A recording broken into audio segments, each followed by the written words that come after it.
Okay, so we are live. I'm closing. Low system Yush. Okay. I believe we are all good now. This meeting is being live streamed. I believe I should be on Facebook, Twitter, and YouTube right now. Hello, your wonderful Hunskins and loves out there. Welcome back to the January 14th edition of what Zachary Shiloh calls Black Lions Airspace, or this beautiful segment is better known as Universal Grounding in Black Lions Zone. So I hinted at in the previous episode that I have a surprise.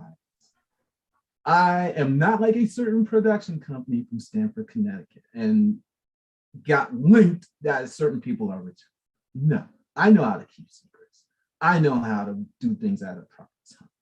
So I got plenty of time, hopefully for the next hour plus. I actually was supposed to get these two back on the week of Christmas, but because of things that are indescribable, they occurred. Here we are now.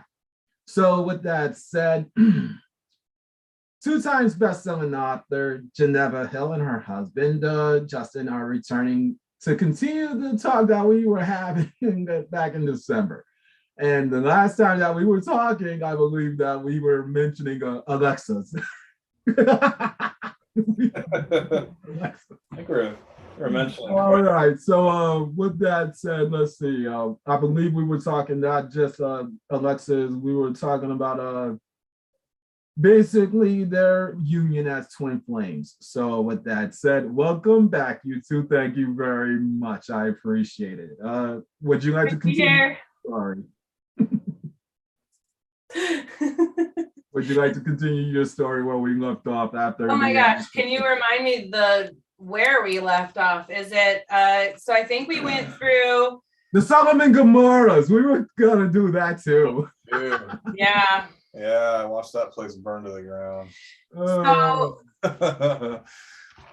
okay, so I believe we got together or something like that. Yeah, it was about how at Jimmy and Megan's house we ended up meeting after the circumstances that led me there, the circumstances that led you there. It was really funny because yesterday in the kitchen I was reflecting on how odd it is in my family to hear someone constantly referred to as aunt or uncle, Aunt Megan, Uncle Jimmy, Uncle Donnie. I come from a family where I have one aunt. That's it. I have 2 cousins. That's all. But Justin comes from this huge hill lineage. Yeah, I mean, it's just massive. And to him, it's really normal. But we were joking because Uncle JJ became dad. And sometimes Zelda and Coyote will mention that to me. Like, remember when he was Uncle JJ? Now he's dad and Tyler's my brother. And it's like, well, yes, life is interesting sometimes. Oh boy, that was great. I think that was sort of the way it was with Tyler too, because I couldn't like over the years, like I couldn't separate you from his perspective, like how he was to perceive you. And oh yeah, I was Aunt Geneva for a while. Yeah, I mean, and then I was Geneva, and then I was. Do you want to stop rocking? Oh my gosh, you're driving me. Sorry, he can rock. That's all. Let him be. Let him be. I have so much energy. Life is truly changing for the better, and it's great. Well, astrologically too. I mean, we're in a Capricorn moon. Justin's a Capricorn. With the new moon energy, it's the pullback and the launch forward, and we enter these Capricorn moons in January's. Which gives us that kind of momentum to carry into our 2022. And I think that I'm finding today that I'm having an incredible difficulty staying grounded, which is why it's so interesting to me that this is the universal grounding segment, because I've already done my opening meditation, which includes a really intense bit of grounding at the beginning. I've already done that about 4 times today. When I came home and nobody was home, I started screaming at the top of my lungs. My dog was terrified. Daisy's like, like, what are you doing? And I was like, I gotta sing and dance. And I know Justin only got 6 hours of sleep last night after your new job, and this is his first week at a night shift. So I mean, it's great. It's not bad. It's the normal Justin that most of the free world knows from their own personal memory is of me operating off of about 6 hours of sleep normally. And usually it just gives my body a chance to get back into alignment, because I'm usually lacking sleep is good for me. It keeps my blood pumping, and that's an interesting thing that I have. It's a weird phenomenon that I've come to comprehend the last 24 hours. But she's grounded and I'm floating away. Like I'm seeing the difference, and it's great. Yeah, usually I'm the one that's got my head in the clouds, and he's like, calm down to earth. Come back. Come back. And that's the undercover. I want to ride that slingshot. I'll tell you. That's the undercover angel kids, like I said. Yes, and that's a whole other thing that we wanted to talk about today is like what it means to him to be such a heavy channel for Archangel Michael. But I think I hate to interrupt. You're fine. Channeling, mankind doesn't comprehend the actual truth behind what channeling truly is. Like, we sort of are just touching on the basis of it, because like if you've lived a past life where you were God, an angel, whatever, that never goes away. It never stops beating in your heart. And well, we've both lived those lives, and we're currently living them now. And it's quite. Can it be a little louder? I can barely hear you. I thought it was pretty loud. Be free. But dude, like, it's weird. Like, one day I woke up and I had all these memories of everything, and like I didn't know what to do with it. And then like I was opening up chapters in my head just 45 minutes ago, just trying to flip through them, like, and I'm just like, what the? He's been having nightmares of Sodom and Gomorrah as long as I've known him. Yeah. And back 4 years ago, that was pretty alarming for me. Newly in this relationship with this guy who's got some weird blood thing, some claim to be able to tell my future, and some kind of timeline nonsense gobbledygook that he keeps speaking. Right? Whoa, it's timeline hopping. And I'll tell you, like, timelines are real because the fabric of time is still being argued amongst physicists all across this entire world. So I'm telling you, like, time travel and all that stuff, it ain't fake. For the faint of heart, for the people out there in internet land, for the few of you that will watch this podcast, you will gain a great understanding just from our conversation here, because time travel is real. Right. And the day that we were supposed to be on your podcast last time, our client was telling us for about 3.5 hours about his experience time traveling with his twin flame. And I knew about it for the week prior that he had encountered this, engaged in it, and I gave him the only tip that I have for time travel, which is 10 minutes per person as the timeline flattens. So that's the best advice I have, is when things start getting really weird again, because you're flattening from a lower vibrational timeline to your highest timeline. It's a timeline jump. in time travel. And as you're getting onto that highest timeline, 10 minutes per room or 10 minutes per person, because you and they will start feeling overwhelmed. And then we found out that he didn't even have 10 minutes per person because of how incredibly intense his life got after that moment. The roof caught on fire.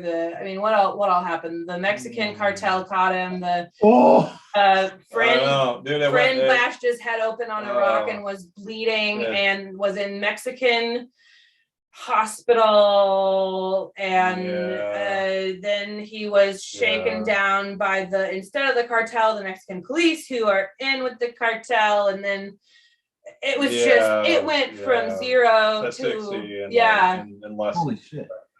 Like he was literally living. I mean, there's a great movie out. It's not a great movie, but it's definitely a movie. There's 3 movies, and one of the movies portrays his story down to a keynote. And I'm telling you, man, that is a trip and a half. The only difference is where's the tiger and where's Tyson at? Who knows, so right? what's the movie called? The Hangover? The Hangover, yeah. What? Dude, if you listen to the whole story, it's literally a story that's down to a keynote of the Hangover, but it's not the Hangover. It just got crazier and crazier. Instead of Vegas, it's in the jungle of Mexico. City of Mexico. And you got the cartel on your tail, and possibly the FBI. But the FBI are we're good because the FBI is on our side, right, Alexa? Well, she ain't lying. No, I'm not. So that was the week of Christmas. Yeah, we got caught in this, and it was just. And that's just one of many of his adventures. And I was just staring at the absolute absurdity of the possibility within twin flame relationships. And this is his karmic. This isn't even his soulmate or his true twin. He's got 2 huge relationships to go before he meets her. And I can sit here and objectively state that, just like I am continuing to objectively state in the few twin flame groups where I'm still welcomed. Yeah. But there's just such a... the twin flame stories are... The twin flames might as well be the equivalent to the moon and the earth, man. It's like the other day I literally left this planet. I left it. I was just sitting there comprehending that I'm bigger than this planet, and I could see the whole planet as a whole, and that's a really weird feeling to feel. I will tell you right now, like the gravity of that is enough to pull your brain out of your head. Was that yesterday? That must have been yesterday or the day before. It was so interesting. You texted it to me. I was sitting there going like, what is going on? And Donnie's like, you okay? And I'm like, oh dude, I'm great. Well, and there's so much energetically too. I've been watching since Justin's been at work. I'm on Gaia. It's an awesome network for anyone out there that's interested in elevating your consciousness. GAIA, and it's a streaming network. I think it's like $11.99 a month. It's worth every penny. And I've been watching about quantum physics and how in science we're shifting from Newtonian physics, which is a really good model that's gotten us very far over the past several hundred years, but is now outdated, to a model of quantum physics, which basically says all that spirituality our ancient ancestors had, all that science our current scientists have, they're both real. And this is how they collide, and this is where they meet. And this now is how do you jump into the quantum? And through the lens of twin flame, back in November, Justin and I traveled together for my first time with him through time-space consciousness, through the eye of the needle into time-space consciousness. And basically self-contained divinity. Oh, wow. And it was this really short experience for me, because then things got so intense and I ended up being placed in the hospital. And there's a lot of other things that I deal with in the brain that I biologically and chemically was given. However, like, it still stands that we went through that together. here's time space, here's Justin and Geneva, la la la 3D humans, all the way through into we're fifth dimensional consciousness shared together. And now there's this period of like, I'm trying to kind of get back to my understanding of that within the frame of the fact that I'm on new medications now that are making it harder. You're in the three-dimensional box trying to figure out how to get over how to understand how you got into the box when you're outside the box to begin with. So here's a piece. Yeah, you can see that perfectly, right? That's a little tiny little tiny rock for all you out there. And then here's here we'll just do this. There's a giant rock, right? So we're this on this planet, and then here's the planet, right? But imagine there just not being a planet, and it's just you. Now, just bear with me. Imagine thinking of a marble. The Earth as a marble, a small, insignificant marble, and we matter.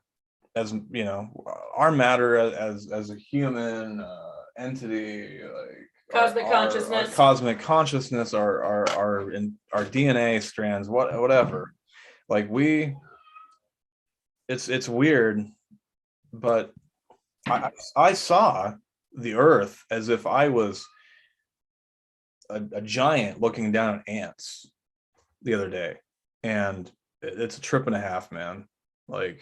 I'm telling you, like, I'm still working on wrapping my brain around it.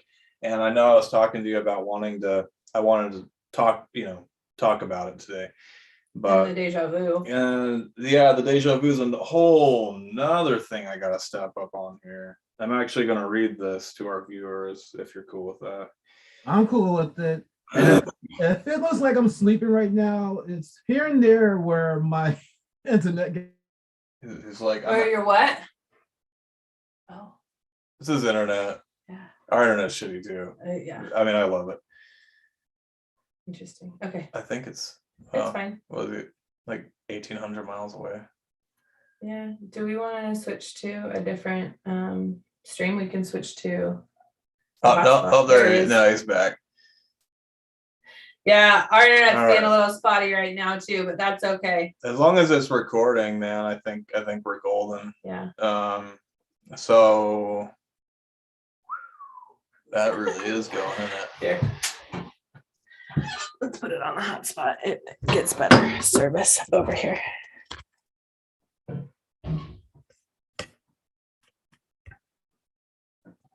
I never in my yeah.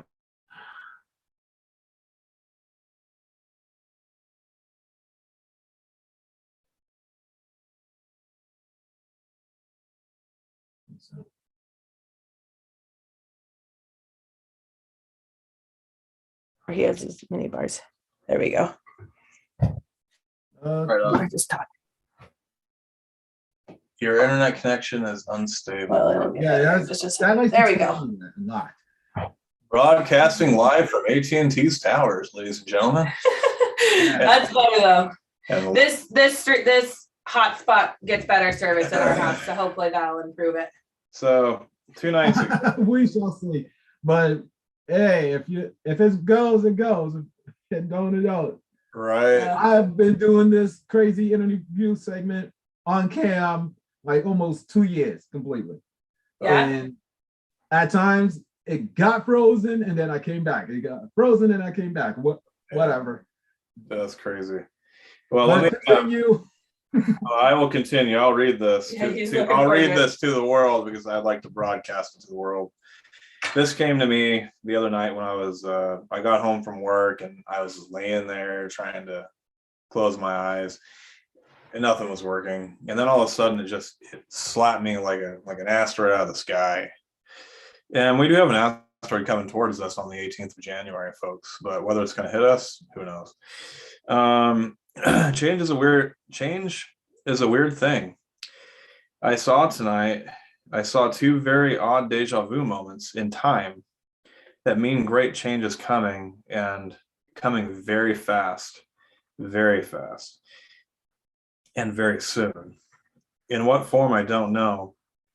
I've been feeling this pull to change for the past few months, this uneasy feeling that something big, huge, monumental is heading our way.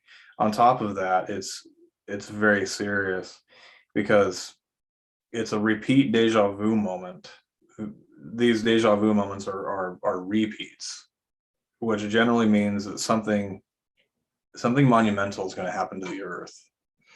The last time I had these deja vu moments, we had earthquakes that caused tsunamis, that blew up a reactor in Japan, and that was back in 2011, which, or was it 2012? I can't remember, but either way. Oh, when the actual timeline failed in 2012, just like the Mayans predicted? Right, exactly. I mean, I'll have to double check on that. But this is happening. These deja vu moments aren't supposed to happen repeatedly like this, back to back. And when it does happen like that, something's going to happen, and it's not good. But we as a human race are being warned from within the strands of time itself, as one born with sight. I am obligated by the stars themselves to warn the world of what is coming. The clock is ticking. And even right now, just saying those words, I'm lighting up like the night sky. And I'm not sure what's coming. Uh-oh. And this great change is supposed to be positive to some degree? No. Oh gosh. Fatalist. Okay, listen. But every tower moment. That's the thing, though. With every negative, there's always a positive, right? So even if there's going to be some negatives, we're going to have some positives. We're going to have some good positives. So we've lost a few 100,000 million people on the planet since COVID struck, but there's also a lot that our species has gained. And I don't mean to make light of those who have passed away. In my belief system, every single one of their souls is supported in the exact way that it's supposed to be. But look at Zoom appointments. We have Zoom appointments for everything that my kids need now, and that's been really nice. We have it's just hard to say that everything that's scary, that's big, that's going to happen is bad, because even though initially the first lines of defense are bad, yes, I will grant that, that doesn't mean that our species has to perish because something bad has happened, right? No. And the more and more that we talk about cosmic consciousness, the more people that start looking outside themselves for answers instead of hyper fixating on, I suck, my brain's broken, I'm bad, I'm not a good person, you know, and those thoughts that get us, the more that we start looking outside ourselves as a species, the bigger our potential is, because we're on the bridge of fifth dimensional awakening, and every single one of us has the potential to cross that bridge at any point. It's a little scary to go through ascension alone, but there's a lot of us on the ground who are here to help. Exactly. She's absolutely right. We all have the potentiality to get to that fifth dimension. That fifth dimensional healing, that fifth dimensional dimension, like living in a different dimension, and we're going to get there. It's just a matter of pushing and doing the right things to and it's go in the right direction. Little wake ups, one by one by one by one. These people, single humans, are realizing that there's more, finding that there's more, finding a way toward more, reaching more. And then once we're on the other side in 5D, like, I connect with all sorts of people that I know are in the 5D, because that's where I want to be hanging out, is in a place where time has less of an impact and solidarity and singularity has less hold, because it's a commitment to upholding the entire species as we transition into what are humans going to be? What are humans going to be? Are we going to be a bickering species full of war, hate, and greed and revenge that kills itself? Like in Don't Look Up? The human species are an experiment by the gods. Well, yeah. I mean, obviously, I wouldn't have volunteered for this skin suit if I had a choice, but I don't think any of us would. Geneva and I are here because we've done some crap in the past. It's a punishment incarnation. It's incarnation, but it's definitely a punishment, and it's a test. Don't tell me that I have to be punished for the rest of my life, because I'm gonna make some good out of it. Like, no matter what, I can't just be kept down, because there's no point in a life lived under a boot, and I just refuse. So how do I lift up? And then how do I lift as many people up as possible at the same time, so that we can stand tall and not have to suffer? You take it one day at a time. Well, one day at a time. You wake up every day, make your coffee. Things are going to change. Like, yeah, there's great change coming. It's not going to be the end of the world. I mean, it could be. Or it might be. It could be. But at the end of the day, though, we're all here.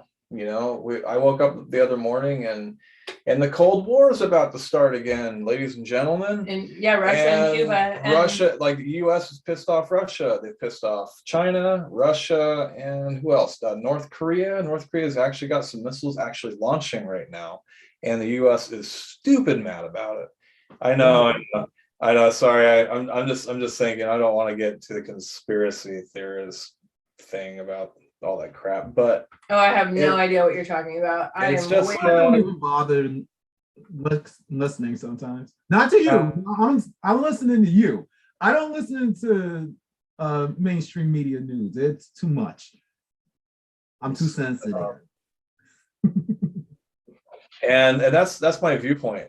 Like, one morning I get that very deep something's going to happen. The next morning I wake up and they're talking about like unloading troops in Cuba, and I'm like, didn't Cuba just become a free state of its own, and like Russia holds no grounds, and now it's all a different thing? And that's just one incremental step towards understanding what's going to happen to us. Well, and that's the only reason I bring it up, because I'm not normally like panicked at the disco about politics and news. Like, I hate it, actually, but you absorb it. But anyway. I have to absorb it because I have to be understanding of my surroundings. So. I don't know. I don't do news. I haven't done news in many, many years now. I am aware that there's a pandemic that will become an endemic. I'm aware that the thoughts are that the vaccine's going to be like a 6 vaccine kind of course. And if I live, what do I want my life to be like? Right? Mm-hmm. If our species survives this, if some of my children survive this, if all of my children survive this, if the world cracks in half, but we're still alive, what do I want for them, for myself, for us, for our species? Exactly. And I want to survive, to thrive, to have joy. Yeah. And this is what we need to be asking our viewers. Yeah. What do you guys want out of life? Like, that's a weird topic that Donnie and my cousin Donnie and I were having the other day about pay. Like, everybody in our town is getting paid higher because no one wants to deal with crap pay anymore. Well, because there's too few employees. There's too few employees, and everybody's just they just threw in the towel. Well, even the 16-year-olds are getting $16, $17 an hour. In Idaho, where our minimum wage is $7.25, at my first job, I made $5.25 an hour. And that was... How much did you make? $5.25 an hour. Oh, you got me beat. Yeah maybe 35 cents. I made $5.75. Yeah. I got bare minimum. So I think it was $5.35. That's a lot of quarters. Yeah, I mean, and Idaho as a state It's tricky to live in. You have to be very, very, very careful what kinds of conversations you have with what kinds of people, because everyone's got a gun. Whoa. And on top of, okay, Mr. White Man, like it is terrific for you to live in a state like this, but for people who don't have the double help of white skin and male XY genes, yeah, it's scarier. You're not wrong. Thank you. You're not wrong at all. Like I've been saying, like lately, it's like my words of choice lately is like, you're not wrong. And I've been saying that to a lot of people lately. And I'm starting to see a pattern here. People have a lot of thoughts in their head about what's going on, and they're not wrong at all. Like the world's changing, man. And it's so interesting because the number one thing I've been saying lately is, you know what, I might be wrong. I might be wrong. See? And so like even within that just our relationship, you might be. Yeah. I'm suddenly willing to concede where I wasn't willing to concede before. And he's suddenly willing to absorb where absorbing was more difficult before. Yeah, like I'm willing to just take the back seat and be like, you drive the bus, but you know, like I want to see this. I want to see what's happening. Like it's interesting. But I think our state is like 48th right now out of the 50 states for COVID deaths. And it's not going to get better anytime soon. Nobody wears masks because if you're going to tell me what to do with my body. And because forced vaccination is the only thing that our president seems to be capable of thinking about, it's just going to get worse here because we don't do things by force from the government in Idaho. We are a very, very, very, very, very red / libertarian state. I mean, we're a little bit yellow, more than red. And nobody's going to be telling our neighbors to get vaccinated. It's just, if you have it and you catch it, you have a better chance. And if you don't have it, then don't catch it. And if you have it and 5 years from now it causes heart failure, then I'm dead. And, if that's the case, because that's what the fear side on the opposite funnel is saying is that it's going to cause long-term side effects. And if that's the case and I'm dead in 5 years, what do I want to do during my 5 years I have? Well, then we're just going to have to hold you together with divine light. Yeah. The point is, Geneva and I are happily vaccinated. That's the point. All three. I didn't know that was the point. No, it's not the point. It's just part of the point. But we really got to circle back to the main topic at hand here. Like, what do you want out of life? Yeah. Our friend. Zachary, I've been asking you that a minute. What, like, speak it, preach it to the world. Like, what do you want out of life? Like, you got, I'm like, stop talking and then he'll talk. So many people watching.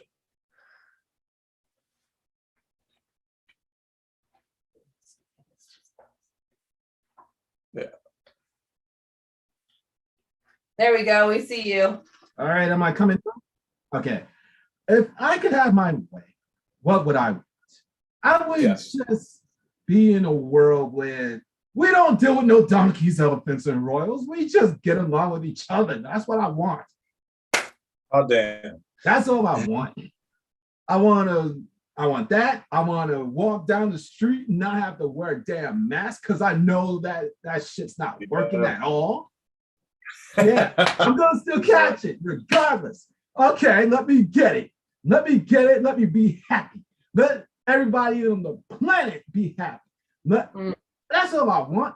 That's all I want. I don't care about anything else. Let's all be happy. Coronavirus, no coronavirus. Let it all happen. Let us be happy. Yeah. Be happy. I'm telling you, you got to kill coronavirus with love. Well, got to bring back the flower power. Like, we catch it, we don't catch it, we die, we live.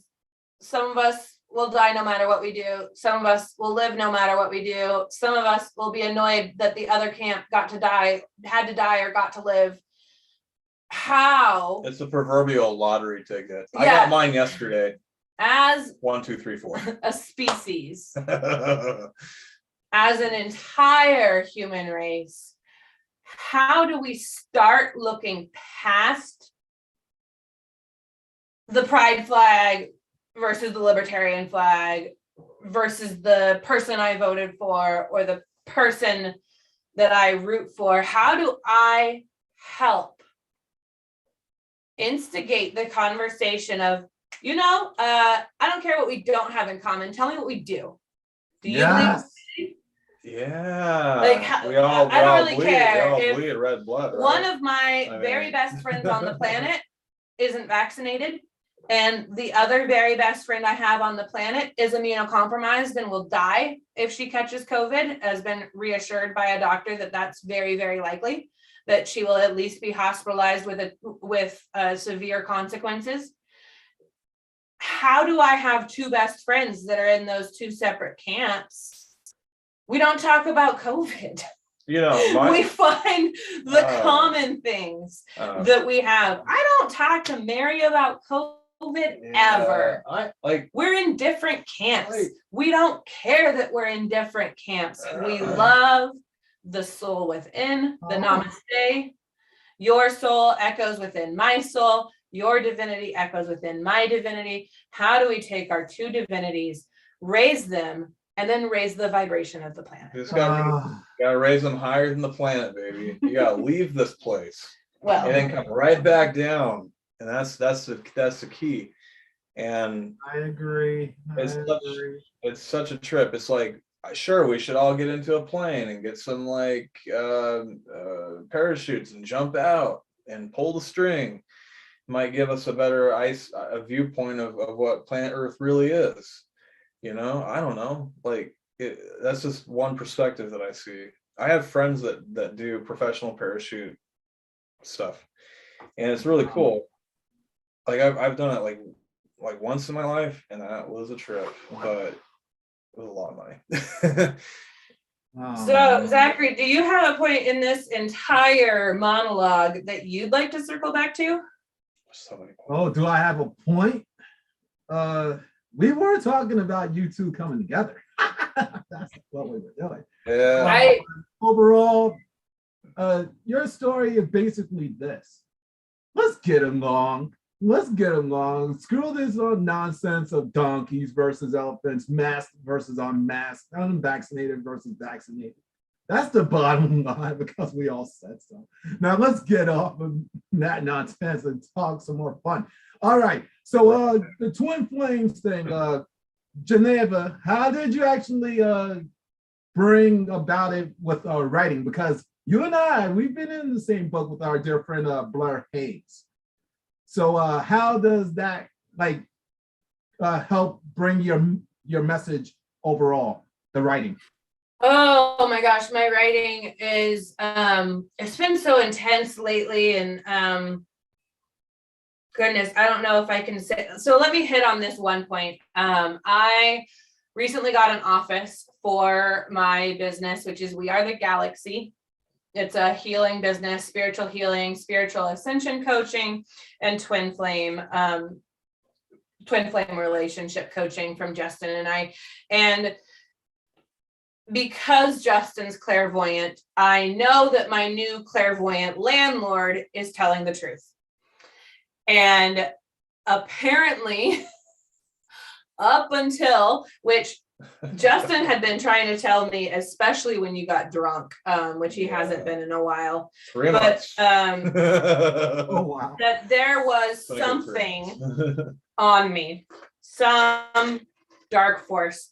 And the new clairvoyant landlord looked me right in the eye after my baptism and said, last time you were here, you had a lamprey eel on you that was forcing you to bring drama and ill intention into community spaces. And I look back, and I've been looking back on my writing and where I was so stuck in ego. In I am this, I am the best, I am amazing, I am to be worshipped. So stuck in that egoic place that I was kind of incapable of helping, right? So on the 1st of January, we banished a demon. It was amazing. I was present Physically, I had the first true experience of relying on claircognizance, clairsentience to achieve a spiritual task. It was absolutely incredible. The next day, I took a man that was on the brink of death, and we were able to bring him back into the light. And I think that's probably raising a man from the dead, right? So a lot of these weird miracles leading up to the baptism. At the baptism, I walked on water. I was placed in the river. I was dunked. And then I thought you were going to kill me. And then he didn't. And I came back up and it was very cold and I had water in my nose. And immediately something was different. Welcome to rebirth. Quantifying that difference has been very difficult. Reflecting on my writings has been really interesting for me. Looking back at the anger and animosity and how that has come with me to some degree. I'm still not entirely pleased with my Heavenly Father, to be quite honest. I think my journey I know, stupid I hard. know. She should not hold any ill regret against the man, because like he just because you don't doesn't mean I can't. That's not my perspective. Like you hold ill regret against the Heavenly Father, he generally will throw you a different kind of bone that's not the good kind of bone. Well, just because, and believe me, I've been there, done that. Well, many times. I understand that. Yeah. But my relationship with my Heavenly Father has been one that I have had to nurture amongst a family telling me that there's no such thing. There's no such thing. There's no such thing. You're crazy. There's no such thing. So my relationship looks a little bit different than your relationship. And I will say that my divine masculine, right, my God concept has been speaking to me in swears since I was about 12. Geneva, get out of the fucking car. Geneva, stop it. Geneva, knock this shit off. And most people that I know don't swear at God. Most people that I know, dear Heavenly Father, thank you for this meal. Thank you. Right. Like all this. But my God swears. My God swears at me. I swear back at my God. And we've been in this. Don't worry. I have the same relationship. Oh man, this takes me back to Letters of Magic. I read the actual full book exactly on launch day, and I made it up to your chapter. I said, "Oh, she's going against God right now." Every single night, I could tell. And then when you finish it off, I said, "Yep, definitely." I got to intervene for 2 seconds because I never say a good joke to save my own life. We could be on the Titanic on a door floating, and a joke wouldn't save my life. So 100.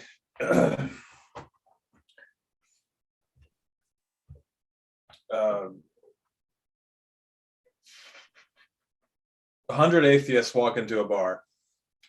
Okay. The bar catches on fire. The door is locked. They don't know how to get out. One looks up and looks at the crowd and says, "Where's your Bible?" Ha ha ha ha ha. Sorry, terrible joke. Terrible joke. All right, continue. It got dark for a minute, folks. I'm sorry. Okay. And this is the type of people that I have on my show. Hey. So for good stuff. my writing and my blogging, I posted, I think yesterday, which was a post that I had saved, and it was from 2020, and it is this really, really short poem, and it's something until through agony and against our will comes the awful grace of God. And in my life, my relationship with divinity is really tense, and I've pursued it despite that with everything I have inside of me. And I've been able to pinpoint that the change that happened, apparently I had an eel that died, a lamprey eel that died. So like terrific. And also immediately my intrusive thoughts of Lucifer tormenting me, the intrusive sensations of Lucifer tormenting me, the feeling of rods being poked into my skin, the prophesying my death, all of these things stopped immediately. And the first thing I wanted to do was run as fast as I could, as far as I could, for as long as I could. And that ended up causing us to quit vaping that night. Woohoo! Very happy to get my lungs back. But the number one thing I think in my relationship that's different is that I've gone from wanting to die, which for 33 years, I didn't want to exist on this planet. And now I want to live. And I don't know how to do that, because for 33 years, I just tried to kill myself as often as I could possibly get away with. And now I don't want to kill myself anymore. Along with that comes 3 decades of how dare you make me wait this long to not want to kill myself, right? So my writing that I haven't picked back up yet, I've been in this place of I have so much more to say, and I don't want my ego to be driving the bus anymore. I don't want it to be the Geneva show anymore. I don't want it to be Geneva's blog where Geneva lives and Geneva stays and Geneva succeeds anymore. I'm really a lot more interested in how does my higher self bring change to the world that might use my vessel as a face, right? And I'm struggling, quite honestly, with I'm struggling with typing. I have pen to paper handled. I've been journaling. I've been writing down my deepest, darkest fears, my deepest, darkest desires in a place where I know they're not going to go public if I accidentally click the wrong button. So you got but I haven't writer's block. Been back to blogging yet. And I think that I'm still trying to figure out where my boundaries are in this new self, in this new Geneva. Where do I give too much of myself? Where do I give the right amount of myself? I really want to reach out to Blair, knowing that she's in a place of fear right now. I've been in that place of fear. I know a lot what that's like. I want to connect with my people more than I want to be a mouthpiece for literacy. Does that make sense? Absolutely. Yeah, that's perfect. And our thoughts and prayers are with one Blair Hayes right now. I'm not gonna divulge on what has happened.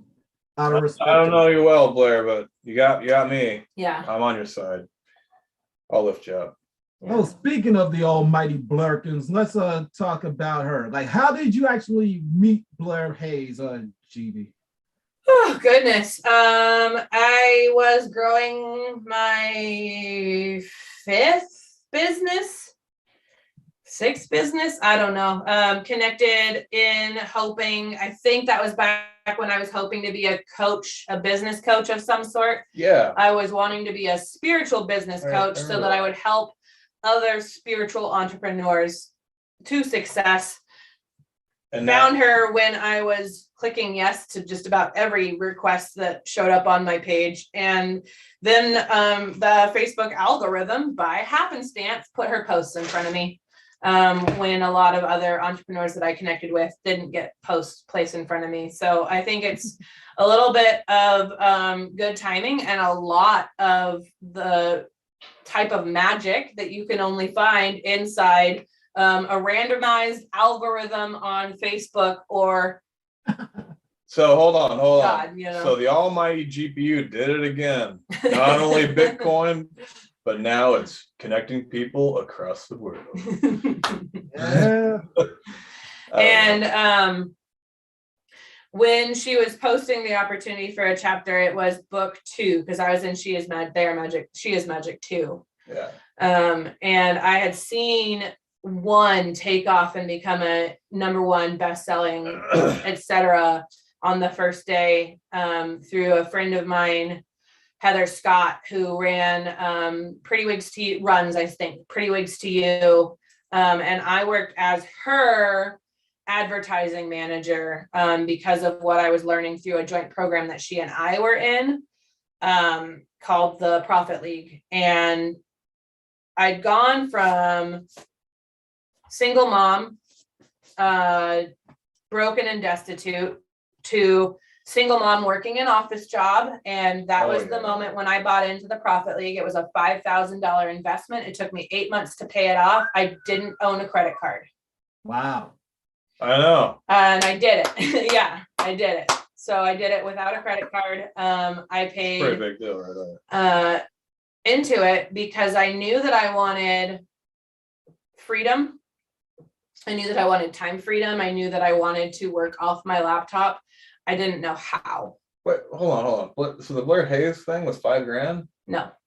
Wait, that was the other one. Profit League Profit League was $5,000. And those guys are kind of. They're great. They're terrific human beings. I love them. I wish them all the success in the world.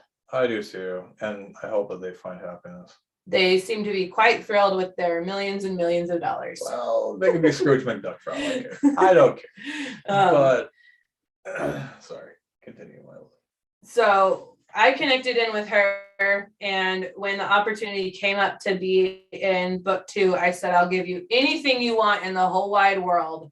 The only thing I don't currently have is money. And we were able to arrange a beautiful trade that is now transforming into what's going to be an even more beautiful trade because of the glory of time and learning. And I'm so excited for wherever she goes after, because I know that she wrapped up the She Is Magic series. She wrapped up the They Are Magic series. And that doesn't mean Blair Hayes is dead. That just means that her book series is done. So what's next, right? And when we get out, like I said, get out of ego and into higher self, we start looking toward what's going to be next? What's going to be next? And for me right now, what's next is spiritual healing. Finally, I've wanted to do this for my whole life. I'm so happy. I hope we get to a point in our lives where we become like spiritual advisors to we're going to get there. We're already getting there. We're already spiritual advisors to top-notch people. Yeah. And it's wonderful. But the only way you're going to know is if you hire us. Everybody out there, it's a lot of fun and it's only getting better. So, and there are many free and trade ways to connect. I am not somebody who subscribes to the model of paper money as much as some of my peers. And I care a lot more about the species than I do about the almighty dollar. That one is good. Well, and that's why you work. I love you too. You're great together. So that's funny. we actually Just dope. He I know. completely froze. Justin. Yeah, I love it.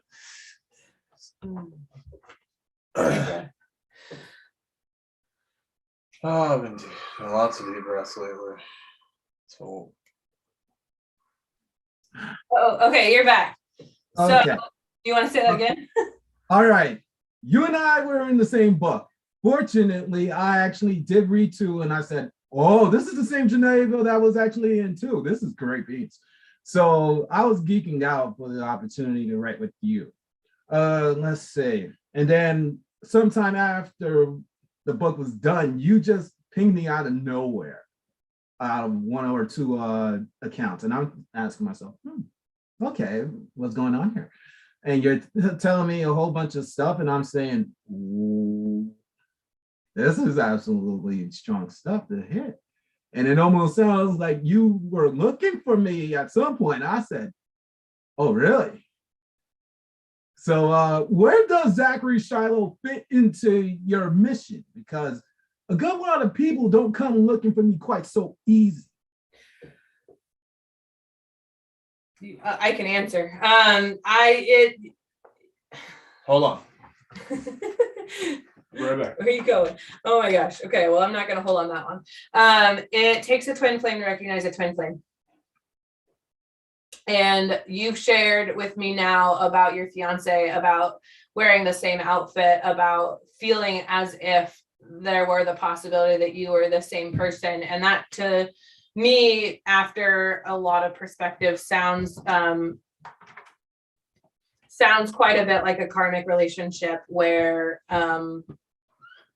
in my karmic marriage, I couldn't figure out why it wasn't working, no matter how hard I beat my head against the wall, until I was able to let go. And then through 2 more relationships, ended up with Justin, where I can time travel. And oh my goodness, I don't know what he's doing. Right.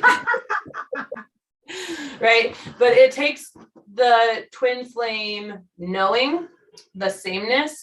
Where you're going to fit in my future is prime beta tester, right? Like, you know me, we know you, and I want you in all of my programs and all of my classes for until you're sick of me, right?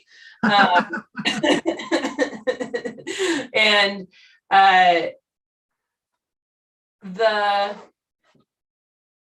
desire to help from me comes across often, but Yeah. I see what he did. All right. Continue, GB. That was great.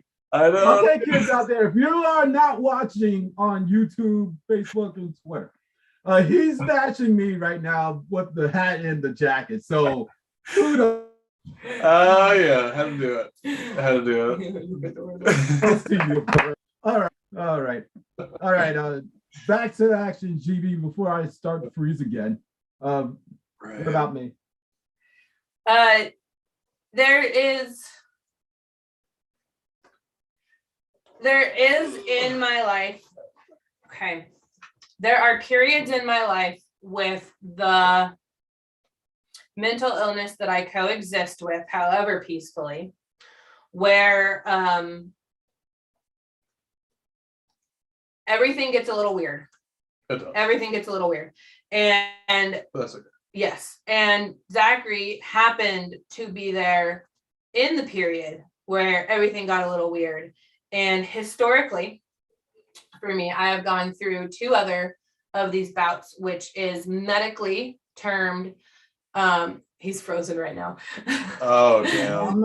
Oh, you're not frozen. Okay. Medically, it's termed psychosis. And it's basically, I think Justin and I define it as life louder. Yeah. Life louder. It's a louder state of being. My confidence is louder. My energy is louder. My belief is louder.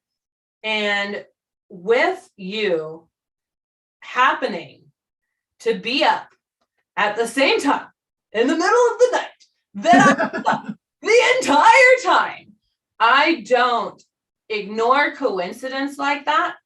And historically, in the past 2 times that this has happened to me, whichever friend I called into myself at the beginning, by the end wanted me dead and wanted nothing to do with me. And the fact that you are still here across the camera with me, still interested, still a loving soul, still pure of heart, makes me desire to take you and put you on the SpaceX flight that the humans get to go on when it's just 12 of us left on the planet, right? Like, whatever happens. There's like 12. I mean, it's 100 billion? When I survive and survive, I have to put my mask on first.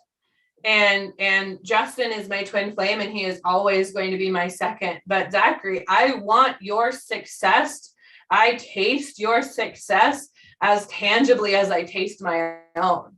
I want nothing more than for you to be the Black Lions Roar podcaster that is interviewed on Good Morning America. Oh, Jesus Christ. If they ever got a taste of me, I think they'd probably be like, this guy. No, dude, you'd be great. So I think so. That's me spilling my guts. You gotta like. I like your outfit. Isn't that great? Oh, dude, Donnie whipped out his hat yesterday. He's got this like old school hat. And there he is. Saw a different part of my cousin. Okay, so a friend of mine named Jen Morgan, or I call her Pole Dancerkins, she actually said that me and Mayoko and her would appear on TV some time ago. And I'm saying to myself, what? You're serious? Yes. I was like, no way, no way. The mainstream media don't want to fuck with Zachary Shiloh. I'm like the Wu-Tang Clan. I'm not anything to fuck with, seriously, depending on the situation. But oh God, if they ever really took me seriously to get on their show or whatever, I probably wouldn't know what to do with myself at that moment, to be honest. Well, there's one thing I've learned in the moment. You're just in the moment, and you just have to ride the moment. You got to ride the dolphin. You got to ride the wave, man.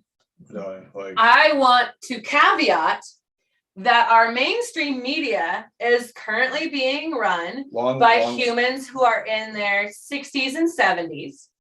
And that the humans who are currently in their 60s and 70s will get to run the mainstream media for another little bit as they do. Some will retire, some will fall off, some will die, some will outlive Jesus himself. Yeah. And yet the progression of life continues. They already did.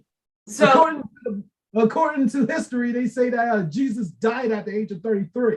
So people out there have already done it. Died. He's here now. I've seen him. I've met him. Yeah. Body he didn't go anywhere, guys. Yeah, but when millennials truly get to take the wheel, and I will say that I am 33, 222, my love. Interesting. I am 33. I have 2 more years until, according to the Constitution of the United States of America, I can run for president because I just can. At 35, a natural born citizen of the United States of America, and 35 years of age. Those are the 2 requirements for presidency. So that means that we have a chance of seeing someone our age up in the White House sooner rather than later. The millennials are getting old enough to take the wheel. And if anybody thinks that we're not going to take the wheel because the geriatrics are going to outvote us, they're wrong. Easy. Can't say the geriatrics. You're starting to sound like it is controversial. I am okay being controversial. I'm much more of a Hamilton than the other one. Even Hamilton wore a wig, okay? Give him a break. So we have the potential as a generation to be in charge of the planet. Is that our kids? I have no idea. Oh my goodness, that's loud screaming. Okay, we have the potential to be in charge of the planet within the next 5 years. It could be a 5-year plan. It could be, look, I'm going to run. I'm 35. I'm getting my name in, and then you lose. And then 4 years later, you go back. Hey, I'm 39. 39, better than 85, don't you think? I'm 39. Hello, 39. Well, and it could be as soon as that. It could be one more cycle after that. The chance of 35, 39, and then 43, millennials have a seat in the White House in 8 years. It's persistence, willingness, labor. If somebody who is exactly 35 is ready to take the wheel away from those who have driven our planet to the brink of complete and utter destruction, then maybe my children don't have to build a spaceship. Maybe my children will be able to live here. But it's looking less and less likely the more election cycles that go by with people who are not considering that this planet has to be our planet. Otherwise, we got to go find a new one. Our species will fail if this planet goes kaboom. And Don't Look Up is a perfect example. It's on Netflix, friends. It is terrific. It is the perfect example of what modern society has the potential of doing to ourselves if we cannot pull our heads out of our ass. S's, plural. So I completely agree with you. Problem is the world. Scientific level. Take heart, for I have overcome the world. Scientific level, we're organisms, and we're eating away at our host, which is the earth. It is our mother. However, but in fifth dimensional reality, we have found ways to rebuild our mother. We have found CO2 to oxygen machines. I have seen them with my own eyes on YouTube converting using the formula that I mysteriously came up with in inpatient with somebody who had the gift of tongues. Right? So hold on. There's so much more. That what you're saying with the CO2 thing, like that's been around for a long time, but like big pharma, big oil, you got government entities all across this entire world of ours that's in control of all this crap, which is why my motor hasn't been invented yet to its full degree. You know, it actually is because of big pharma, not pharma. Big government, man. Dude, okay. So I came up with this motor, and within a month, I had Ford interested. I had some pretty big names interested in this thing, and then I just closed the book, closed the chapter, put it all in a file, tore it all down, threw it in a box, and then just shelved it. And I did that because I came across many instances in history where someone like me had an idea of a similar nature, tried to create it, and then snuffed out of existence. Okay, so your fear and paranoia are ruining the planet? Not because of fear and paranoia. At the time, I was young. Okay, I was 17. But our 18 and 17, 18-year-old inventors are becoming 34-year-old, perfectly capable human beings. And well, the time is now. Yeah, friends, it's our turn. The time is now. And that's why in coming years, we're going to see a lot of great change on her end.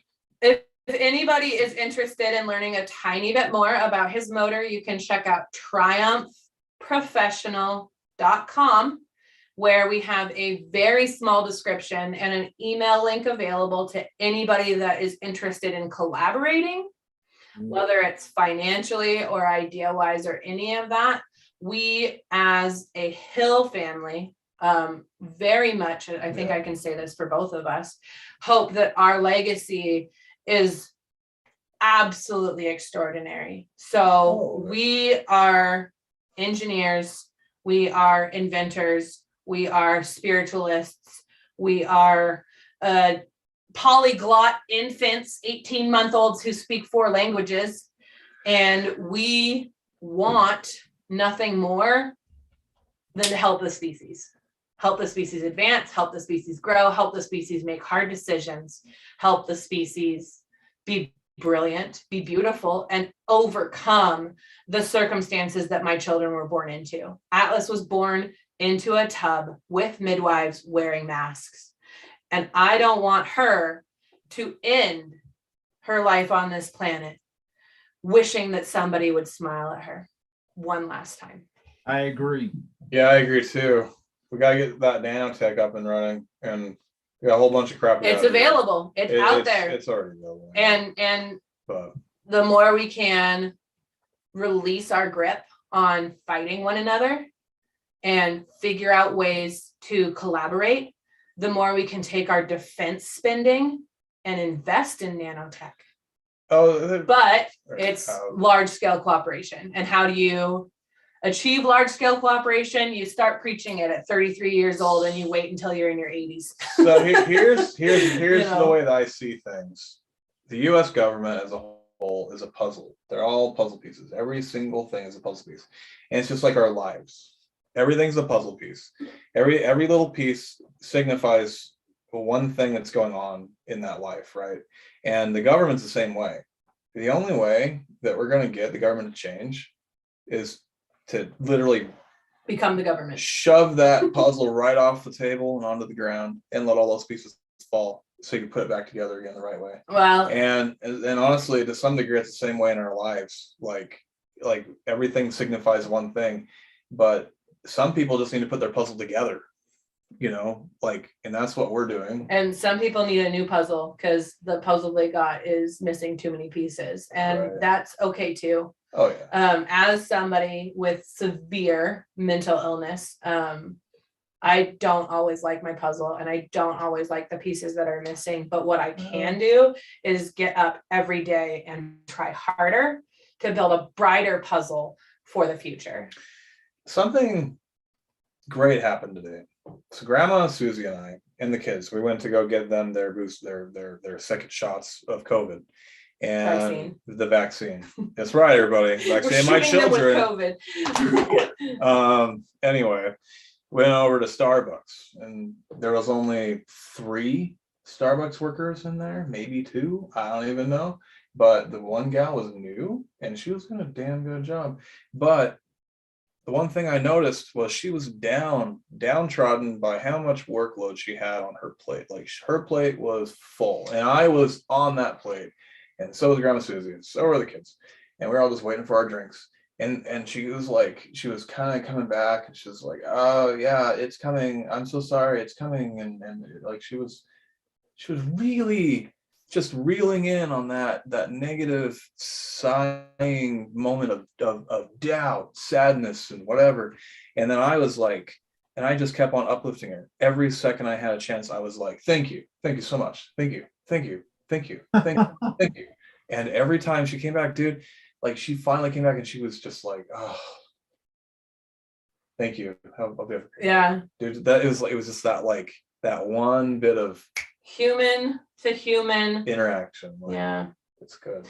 Have you know the hope and open, right, Zachary? Yeah. Oh yes, I do. And my dear friend Mayoko Fukino Mayhill, who actually needs to get back on her podcast called Majestic Moments, keeps on telling me that I actually need to practice it. I do practice it to some degrees or another, but there's points in time where I'm saying, screw this shit. It's not completely I have been finding a lot of difficulty internally positioning myself as a leader, especially because it means telling people that don't know things yet about ways that could tremendously benefit them. And yet it comes from a position of authority. I don't want to be somebody who talks down to people. I want to be somebody who lifts people up to a higher level. Yeah, dude. And I've been finding that if I start it with, hey, here's the deal, I'm this. Also, here's something that can help you. It will really help you, I promise. And then close it with, thank you, I love you, I'm sorry, please forgive me. I get 1,000% better reception than when I was before going, hey, this is who I am. This is what you need to know. All right, see you later. Hope that helps. But the humility of the I'm sorry, please forgive me at the end, which isn't the way that it's done in the hope and open, but that's how I do it. And I also know that's not how it's pronounced, but I like it. But I do, thank you, I love you, I'm sorry, please forgive me. And that energy wave, thank you, I love you, I'm sorry, please forgive me, it is just this beautiful crescendo that leads to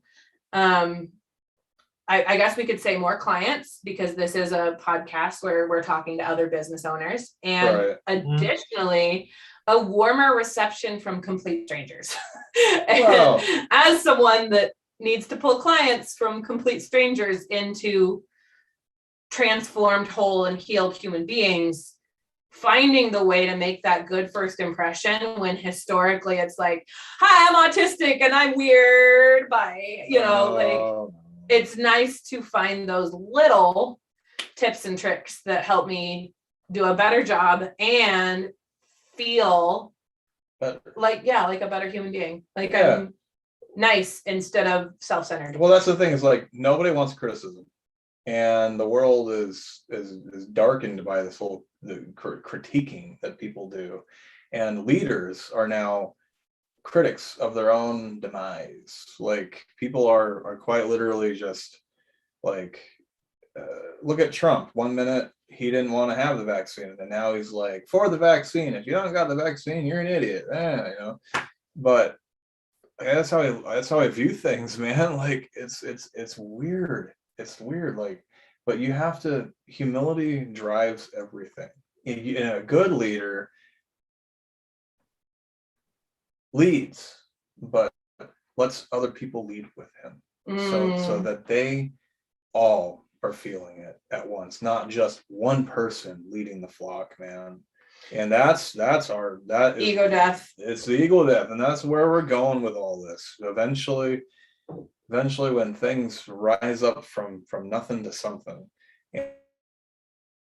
and when the world rises up, we're all going to rise up together, not just one person. And that's what Jesus's point of view was, man. Like he's like, I'm in all of you guys. I'm not in just one of you.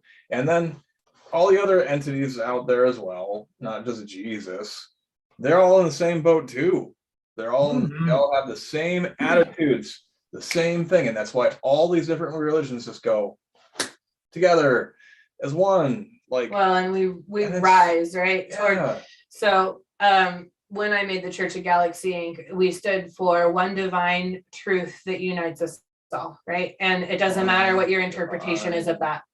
One divine truth that unites us all. And I also wanted to say, like, about being a twin flame is we are the ones on the fringe, right? I had to make a contract with a twin flame, and the legal contract said, in the twin flame universe, it is accepted that angels and demons are real, and it gets more interesting from there. Because how else do I legally defend my spiritual practice, right? So like, it's odd, but in the twin flame universe, we have ego death, we have Kundalini rising, Kundalini awakenings. We have dark night of the soul. That one's really intense. We have angels and demons. We have time travel. Very, very, very, very real. We have highest timelines. We have so much. We have access to more tools. And there's this thing that this Prophet Jolyn on Twitter likes to say, and it's, people will wish that they had what you have, but will they be willing to walk the walk you had to walk to get there? Hold on, we're live. That means Jolyn has the ability to listen to this at some point in time, if she ever gets off that thing after she ran forever. She's cool. She's cool, but I see faults with Jolyn. Oh wow, I'm not discussing somebody else's No. faults. I know. That's We talk about something else. Yeah, no, never mind. Jolynn's cool. I'm just saying, like there's a lot of, okay, let me just re-grasp at my thought here, okay? People preach to preach, right? And some people just over preach. Like, instead of bringing people up, like, that's literally all she does is inspire people to be the best selves that they can possibly be and break curses that come against them. And I love you so much, and I know that you haven't read her Twitter feed, and I know that you haven't watched one of her videos, because she is a Black woman doing the Lord's work in a time that is prophesied. In the end, your sons and daughters will prophesy. And only because of that line in the Bible is she allowed to do what she does, because in the historical context of the Bible, we had 4 or 5 female prophets, and that was it. I got her mixed up with another gal. My bad. There's a lot of prophets on this planet. There are some very, very amazing human beings with feet on the ground right now doing work that will transform the planet for generations to come. Oh yeah. And a lot of them are not straight white males.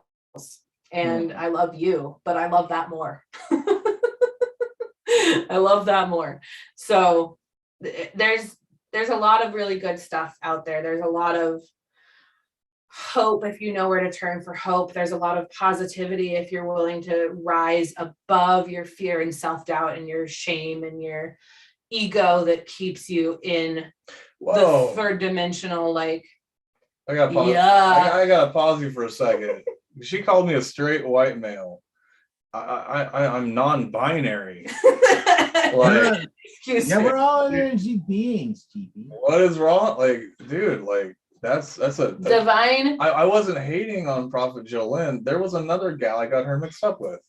I completely reversed that. There was just some other gal I'm trying to remember, but I can't remember. Oh boy. But hey, this is the world we live in, guys. Yeah. And this is our podcast. We make it what we want it to be. Well, Zachary's mean, podcast. It's not ours. It's yours, but we're guests. We're a part of this.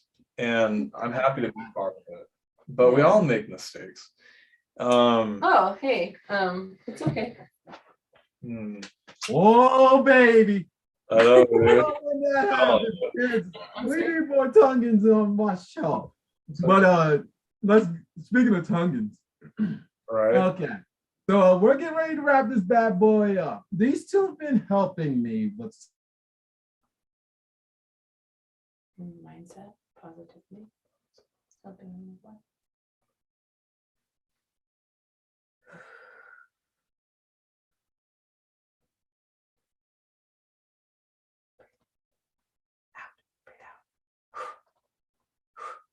I am breathing. It's Very very breathing. something that I've been kind of looking. And thank you, Zoom, for letting me know that my internet is wonky. So I'm getting ready to wrap this bad boy up. All right, so Zachary Shiloh's honey, my quote unquote twin or soul. Mhm. These have been helping me with that saga. And without them, I wouldn't be seeing certain things. Like certain styles of women coming along now. Plus size, persona older than I, much more. And every single day it gets a little bit more free than what you're actually watching. And I'm just in awe of the directions that I'm going in life. And these two should be thanked very much. So with that said, I am completely for their mission of these twin flame unions. And may I find mine completely this year. Before when do the twin flames have to be united? November 22nd this year?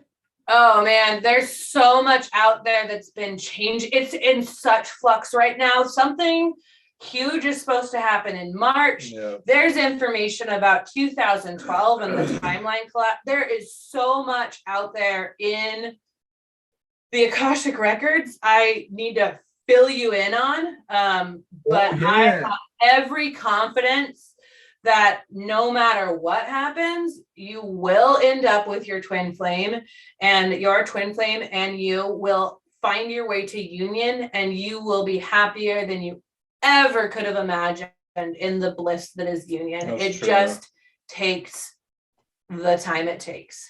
I mean, Oh man. I'll tell you, I Akashic records. You told me that on the side. I actually do have to talk to you about that because I've already got one done by Mayoko.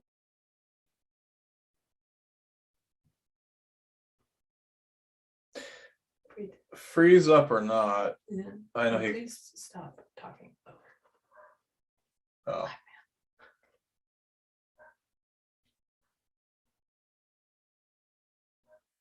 Oh, there you go. Okay. So before I got frozen, I was mentioning Akashic records. Again, Mayoko Fukino, if you're watching this, you owe. Damn. It's okay. Try to breathe. I'm fine. You're Okay. I'm sorry. yeah, dude. I'll stop projecting.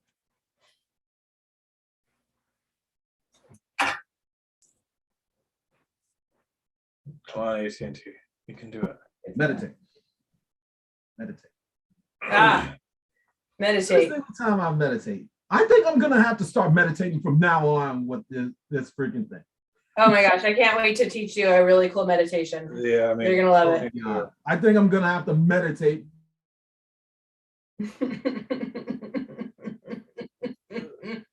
This is the fabric of time unraveling right now. It's it's fifth dimensional awareness that is impeding on his internet signal. I can teach him how to project it as a stream out the back of his neck. I'm gonna go right up the forehead. Okay, zoom. All right. Okay. Oh, dear Zoom. Next time that I do universal grounding and black line zone, stop freezing me every single minutes. Jesus Christ, this almost been 2 years. Get your shit together, Zoom. Thank you very much. All right. The ending, everybody knows that it already changed. Let's get to the point. All right. So your desires of the future, my beautiful twin flames, are Heal the planet. Heal the planet. Save the cheerleader. Save the world. Save the world. The Akashic Records, it just dawned on me that I had given you guys a glimpse into something that's going to happen. And we just, and as more comes in, I will update everybody. And I look forward to that. It's going to be good, but it's better to be aware. What is your goal, twin flame, Justin? Like, really broadly speaking and really narrowly speaking, I think I want to get as many people safely into fifth dimension as possible before it causes widespread panic. Already has. I'm aware. Yeah. But I'd like to get as many more up into that higher consciousness as possible without the fear and paranoia. I'm with Geneva. We need to get everybody into the higher consciousness, and it needs to, and that's going to be part of the great change that's coming. And it's an entanglement of controversy, and people are. It's going to be hard. It's going to be hard for everybody that's not open to it. He's frozen. I know he's frozen, but he's Excuse like, me. we're still going live. There he is. And it's just going to be interesting. It's going to be one thing right after the next, and until everybody is fully open to fifth dimensional awareness. And once we get up to fifth dimensional as a species, we can go further. But getting up into 5D without the panic, without the terror, without the fear, without the paranoia, without the absurdity, especially the absurdity I had to go through. But most humans don't have brains that do psychosis. So most humans are not going to face anything like that. I disagree. I think that you're going to panic people. I think, oh, fine. I don't care. They're listening, right? It's their choice. Oh Every human brain has the ability to have that ability. Like we're all wired somewhat the same. I mean, I believe I'm wired differently. Geneva believes that she's wired differently, but yeah, what if we're all just a bunch of wired differently people? At the same time, our DNA sequences are damn near the same. Otherwise, we wouldn't be humans or classified as humans, right? Yeah. But I just think it's gonna be great, and I'm looking forward to it, man. Yeah. Okay, that's great desires for the future. Yeah. If not now, within the next week to a month, can I bother you for up to 3 people you believe would go good for me to talk to in this interview segment? Yes. Yeah. Absolutely. I can find you. Off the top of my head, I have some. So yes. And why do I think I know one of them off the top of my head right now? I don't know. Probably because we're getting to the point of actually being psychic together, but possibly not. I'm thinking you may actually be saying one Misty Rose. We're still working on it. I suspect that we can accelerate that working on it with a few key conversations. I know right now there's a bit of I don't have anything to offer, but that was prior to the exercising of a demon. So I think her life is. You always have plenty. Sending the evil out of her house. Yeah. Telling you. Okay, so we'll be in touch about that. And now the last piece before the outro. what can I, Zachary Shiloh, do for you two going forward? Dude, get on our podcast. We have to actually do that for sure. We have to actually get our podcast up and rolling. Well, it's I think we want to go to the next level. I want to go video like he's doing. And power to the people. And then we could do another. We do all these podcasts together. You're always welcome to come back. I always say that if people actually want to come back on my podcast, they're always welcome. Another thing I would love is it's like the Lion Show. Sorry. Trying to get guest contributors to the blog, and if you would write 800, 1,000 words on anything that has a spiritual tilt or twin flame tilt or love or romance, anything esoteric, you're a brilliant writer, and it wouldn't have to be an installment of the chapter series you're doing. It could just be something else. Speaking of that, that is still amazing to me, this whole entire writer's bit. And it's amazing what's going on this coming Sunday. Oh, God. And I thank God I'm not there. I thank God I'm not there. Oh, God.